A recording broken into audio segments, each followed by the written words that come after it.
right, what's going on, everybody? Pardon the sirens. There's kind of an emergency going on here in Texas. But anyway, hope you guys are doing well. I haven't lost power or anything. So instead, I've just been cranking out content for you guys because that's what I do best. That's all you guys want me for.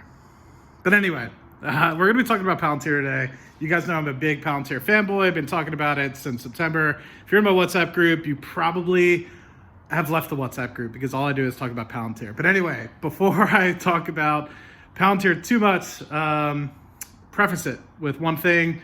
Some of you guys have been on the channel only for dividends and stuff of the like. I am not changing that. Majority of my portfolio, over 75, probably 80% of it, is still dedicated to dividend investing. We will talk about those things. I'm not turning into a Cathie Wood fanboy. It's just that she is releasing some stuff today. She bought some more Palantir. She's introducing ARKX. Both things I'm very interested in. I'm not going to turn into a complete Cathie Wood fanboy. I promise you. Please don't unsubscribe to the channel. I have no friends. You guys are my only friends. Please stay subscribed to the channel. Let's get into some of the stuff. Let me ask you about Palantir, which we just found out you've added to. Can you tell our viewers why you added rather significantly to your stake in Palantir? Yes, they reported yesterday, and the stock was down on the report. It's interesting to listen to the CEO. He was speaking our language. He essentially said to investors, you know, we are playing in a massive space here, and we're going to invest aggressively now in order to capitalize on the exponential changes that are taking place here. So if you are short-term in your focus, you probably don't want to spend too much time investing in Palantir. So that's music to our ears because, and we do believe more and more companies are going to start behaving in this way instead of catering to short-term time horizons and what we would say, in some cases, short-sighted shareholders who are much more interested in profits now, dividends now, share repurchases now, than they are in a company investing aggressively, foregoing short-term profitability in order to really catch some very big waves out there. So I'm astonished. Their revenues are still 61% government, but I've learned, and I think most people in the innovation space have learned over time, that some of the most important innovations in our lifetimes have started in the government, especially in the defense sector and in the intelligence sector. So we think in many ways, and they won't talk about how, but they're certainly garnering a lot of business, which tells us that they are seeing in the future and investing in the future in ways that companies, governments, but increasingly companies are going to need, especially as we're competing against China. I think we've been, again, with this short-term time horizon, we have not been spending enough in innovation. And so, you know, Palantir's attitude is refreshing. It's exactly how we invest. We want our companies to invest aggressively. We don't want profits now. We want them to invest aggressively because we're moving into many winner-take-most markets. And the autonomous taxi world is a very good example of that.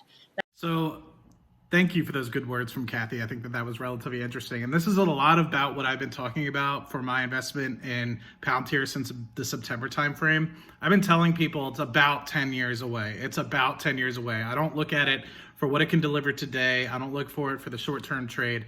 I look at it from a perspective of 10 years from now, this company is thinking extremely different. And the reason why I probably know a little bit more about this and have such a high confidence in Palantir is because I've worked with the company. I've helped develop some of their softwares while they were building them since about 2015, 2016 timeframe. So I have a lot of stakeholdership, and I promised myself when it came public, I would buy as much as I could. Well, I could have bought twice as much, and I didn't. But anyway, to give you guys some context, I have about 1,000 shares at a cost basis of $10, and it's up about 160%. And since that point, I have such belief in Palantir that I sold puts at 8, I sold puts at 15, and I just been climbing it all the way up, selling puts the whole way, selling calls the whole way, and have made probably a lot of my initial investment back just from that particular part of selling options against it.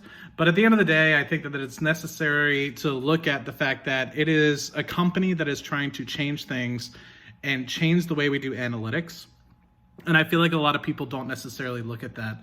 And the thing that's refreshing, and I'll play the words that Cathie was referring to from ARKX Ark, the CEO, which is actually like really funny. I think some folks like make fun of it, but at the same time, like it's such a refreshing take from a CEO. But I think one of the things that folks don't think about is the words that kind of come out of Alex's mouth aren't any different from what Jeff Bezos was doing when he was starting up Amazon. They're not any different from when Costco was saying, hey, we're focusing on the customer. We're focusing on the experience rather than specifically going for profits. They're talking about so many cool things that are respectively talking about why people want to invest in that business in the first place. And I think that folks always seem to lose that. What makes things like Trader Joe's, Costco, Amazon, and all those cool companies, Tesla even, that people love is the fact that they're investing with purpose, right? They're not necessarily looking directly for profits now. Profits will come if people believe in that purpose rather. And so I started to recognize that it wasn't necessarily always about dollars and cents. Back when I took a class my senior year of college, it was a philosophy class, and we started looking about how when you start chasing profits, people start cutting corners. They cut morals, and eventually companies fail. But if you're chasing the inevitable, I guess, unattainable dream that a lot of things like Simon Sinek and a lot of other folks talk about, then profits will follow, right? The dollars and cents will follow if you invest with purpose, you do purposeful things, and people believe in that purpose, the dollars and cents will follow. And so that's one of the big things that I've liked about Palantir. It's very different compared to some of the other companies that are out there that are strictly chasing dollars and cents. And so it's like the Apples of the world as well, right? Like Apple will like take the company bankrupt basically in order to establish a point and create a great brand. So I thought it was relatively interesting, and hearing some of the words that ARKX Ark talks about, especially in the second part. He obviously introduces and talks a lot about the full year results, but then he also talks a lot about, hey, like we're going to give a 5-year guidance of 30% or was it 40% returns a year in terms of revenue growth. And we're not going to give a short-term guidance. And people probably initially freaked out about that. The market didn't react so well, probably because of the revenue and maybe because it was just overvalued in general. But at the same time, that's refreshing for me to hear, because what I hear when I hear that is they're focusing on their products. They're focusing on the software. They're focusing on the relationships. They haven't even had a sales team up until like 6 months ago, like before they direct listed on the stock exchange. The company's been around since 2003. So like, how have you not had a sales team is like beyond me, right? But they've still been able to get contracts, right? So what that means to me is they're focusing on and honing in on their material. They're focusing in and focusing on their software. And once it gets honed in, once they have a suite of software, of a bunch of different things that people can utilize, which my company has utilized and many other companies have utilized, it's just gonna be gangbusters, man. And eventually they're gonna be the leader in the space, and that is why I'm investing long-term. That's why I don't wanna sell. If it drops down anymore, not anymore, that's probably not the right term that I wanna use, but if it drops down to the low 20s or even below 20, I will be buying more. I do have a decent cost basis, which I will gladly screw up at the right price, but I am currently selling puts at about $23 and $22. And I do have my covered calls on at about 34, but if it does go above that, I'll just roll it. But anyway, hope you guys enjoyed my little segment of the video. I'm going to try to edit in ARKX Ark's talk part of it, and hopefully you guys enjoy, and let me know what you guys think in the comment section down below. Cheers, and stay warm if you're in Texas. Cheers. Welcome. Palantir had a very strong year last year, and then because of the strength of the year, it might be worth taking a second and asking, well, what do the numbers actually mean? Obviously, on the face of them, they're strong, and even curiously strong. I believe that Palantir's numbers are a lagging indicator of several macro trends that we got right. First, is the obvious macro trend that is almost become banality, that the world is becoming a software world. And the institutions that survive and thrive and provide benefits to their citizens, both in terms of actual output, but also real output, meaning output that includes data protection, that makes sure that the data is actually preserved in a way that guarantees its veracity, that gives comfort to its citizens, that makes sure the citizens aren't merely a product to be monetized. And second, that as diverse as the institutions are that we work in, from clandestine services to providing AI in the most sensitive military contexts, to working with oil and gas companies, to airlines, to pharmaceutical research, to all aspects of helping to ameliorate the plague that is COVID. There's one trend: institutions, countries, individuals that can assess the value of software that can work now are the institutions that survive and provide value both in the government, commercial, and even moral context. There are many insights, indeed, some secrets that have powered Palantir and got us from a company that in the beginning no one would believe would succeed, because we were heavily focused on strengthening the West through a near fanatical fixation on data integration and data protection.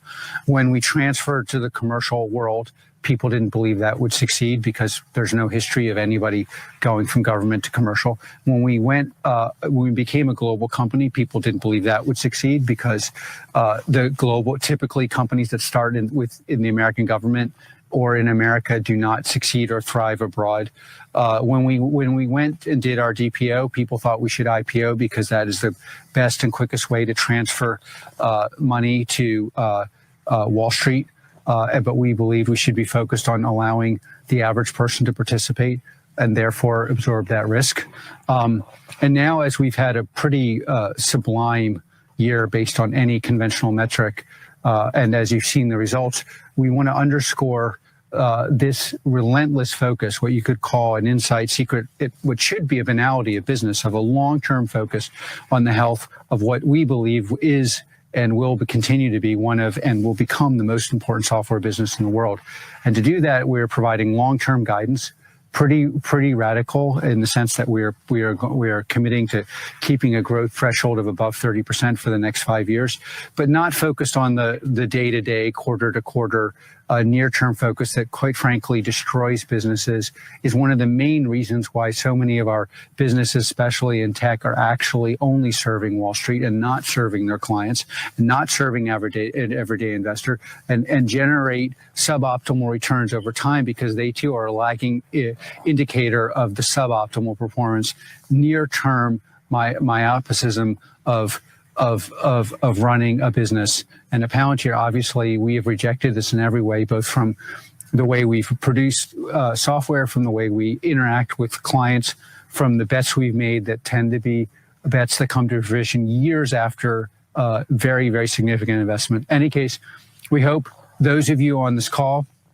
who are current investors stay with us, and those of you who prefer a more short-term focus, that you choose companies that are more appropriate for you.